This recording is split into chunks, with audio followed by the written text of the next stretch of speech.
नमस्कार. सरळ शृंखला संयुगाच्या IUPAC नामकरण पद्धतीची माहिती घेऊया. IUPAC नामकरण पद्धतीच्या 3 पायऱ्या आहेत. पायरी 1, सरळ शृंखला संयुगाचे रचनासूत्र लिहिणे.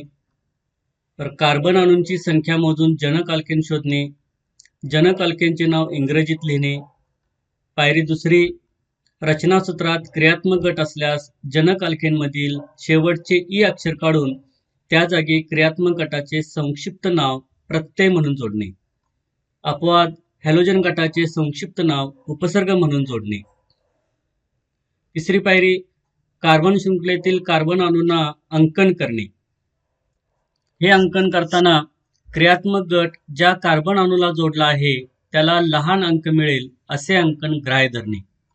कार्बनचा आलेला अंक क्रियात्मक गटाच्या संक्षिप्त नावापूर्वी लिहिणे. अंतिम नावापूर्वी अंक व अक्षर यांच्यात लहान आडवी रेष मारणे.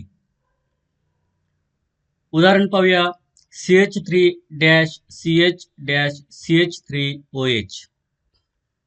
पहिल्या पायरीनुसार या रचनासूत्रात कार्बन अणूंची संख्या 3 आहे, म्हणून जनक अल्केन आहे प्रोपेन. दुसऱ्या पायरीनुसार या रचनासूत्रात क्रियात्मक गट आहे OH म्हणजेच अल्कोहोल. त्याचे संक्षिप्त नाव आहे ऑल, म्हणून प्रोपेनमधील शेवटचे ई अक्षर काढून त्या ठिकाणी OL जोडणे, म्हणून जनक प्रत्यय झाला प्रोपेनॉल.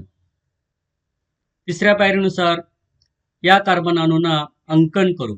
सुरुवातीला उजवीकडून डावीकडे अंकन करू, त्यानंतर डावीकडून उजवीकडे अंकन करू. हे अंकन केल्यानंतर आपल्या लक्षात येईल की क्रियात्मक गट जोडलेल्या कार्बन अणूला समान अंक हा 2 आलेला आहे. त्यामुळे 2 हा अंक ग्राह्य मानू. त्यामुळे IUPAC नाव तयार झाले प्रोपेन टू ऑल.